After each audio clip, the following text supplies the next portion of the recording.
Welcome back to OJG Sports. Today we're going to talk about another proposal for the Spurs, another trade proposal, I should rather say. This one involving the Minnesota Timberwolves, who in this proposal, the writer predicts that the Wolves want to shake things up after another disappointing year, going back-to-back conference finals, but really losing pretty handily in both, to the Thunder this year and then to the Mavs last year. And the Mavs were only like the 4th seed last year. So they're predicting that the Wolves are going to want to make some big-time moves. And so we're going to go over this trade with the Spurs.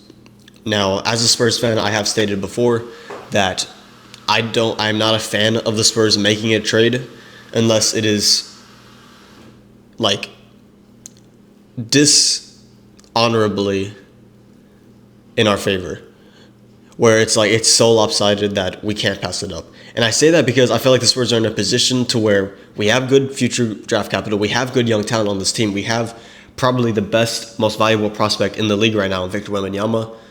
There is no need to rush things. There's no need to trade away anybody.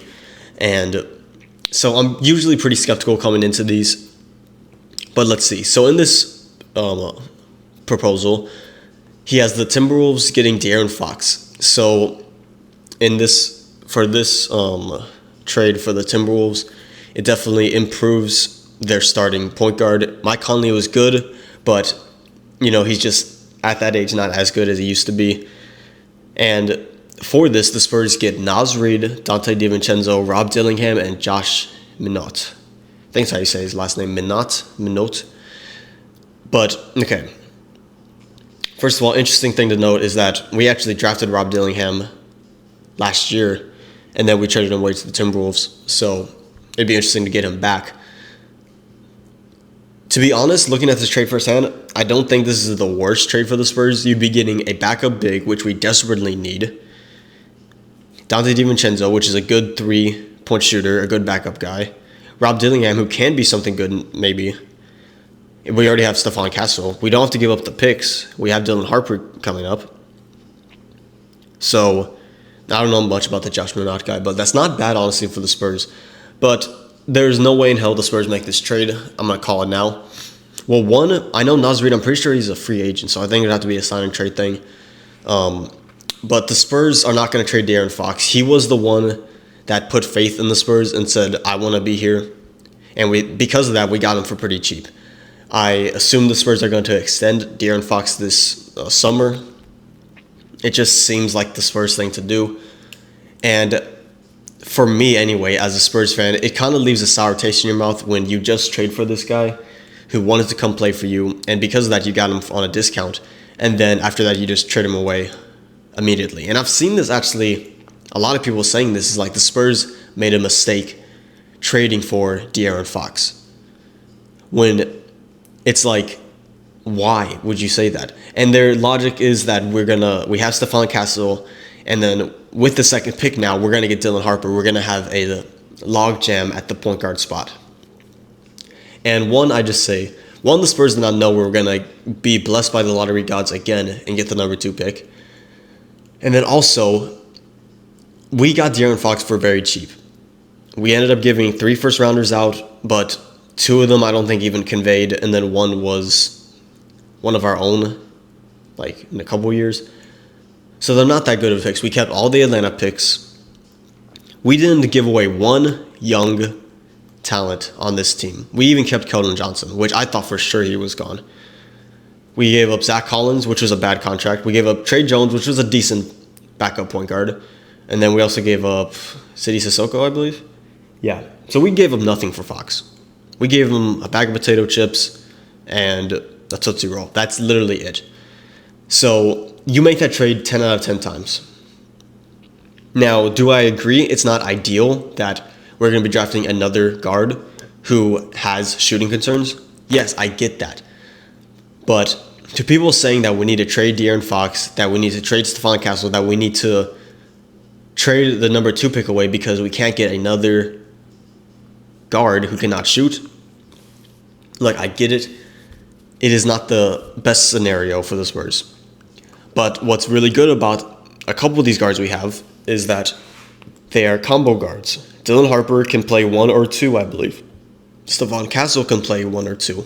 He probably is better suited at the 2 because they're both big guards, physical, strong guards at 6'6". Both Stephon Castle and Dylan Harper. And then on top of that, Stephon Castle is a great defender who can guard 1 through 3 and can guard the 4 in desperate times. So there's no need to move anyone. I get it. It's not going to be an ideal roster next year. But people are so quick, and Spurs fans are so quick to think that the Spurs need to make a move. We need to accelerate the Wemby timeline because we have him on the rookie deal. Well, one, that rookie deal is not going to be a rookie deal anymore. Probably by next year. We'll probably extend him next summer. And so that's going to be gone already. And then second of all, it's like you have to pay the guys that you're trading for too. Like we're going to have to pay De'Aaron Fox this summer probably. And you can't pay everyone. That's just the hard truth about this. Especially with the new tax rules and the second apron and all that shit that I honestly don't understand still. I kind of get it, but the Spurs are just fine. And there's no need to make any trade that they don't want to, because they don't have to move anyone. We can play with De'Aaron Fox, Devin Vassell, Julian Champagnie, Jeremy Sohan, and Victor Wembanyama next year. That's your starting 5, which is much better than our starting 5 this year. That's replacing Harrison Barnes with Jeremy Sohan, which they were both on the team last year. They're literally like you can put either one of the starting lineup, they'll be fine. I think Jeremy Sohan's probably better though. You have Julian Champagnie, same. Devin Vassell, same. You're upgrading from Chris Paul to De'Aaron Fox, and you're upgrading from Wemby, year 2 Wemby, to a year 3 Wemby.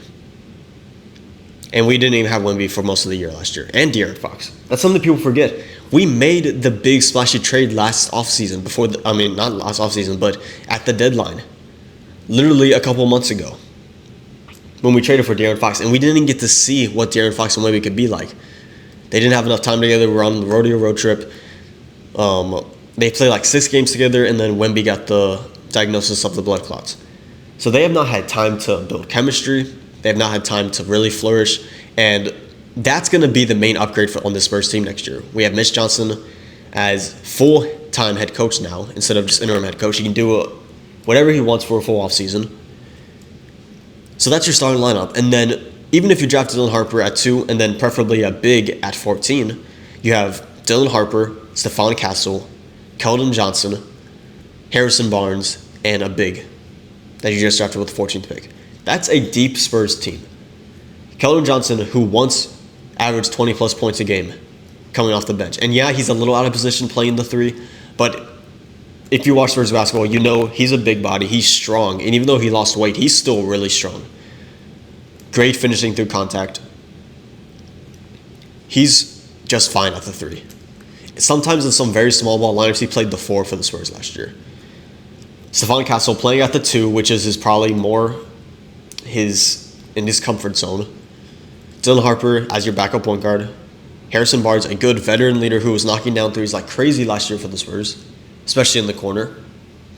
And then you have hopefully a backup big who you can get at 14, hopefully someone like Thomas Sorber. All in all, the Spurs are fine. The Spurs should not make this trade. Just because I feel like it's in bad faith to trade away a guy you just traded for. And I get it, the NBA world and that business is tough and cutthroat, but at the end of the day, no. This is just another one that I don't think the Spurs should make. Let me know down below if you disagree or agree with. Let me know what's trade, if you do think the Spurs should make a trade this offseason. Which trade do you like the most? The one for Giannis, the ones for Kevin Durant? Let me know down below.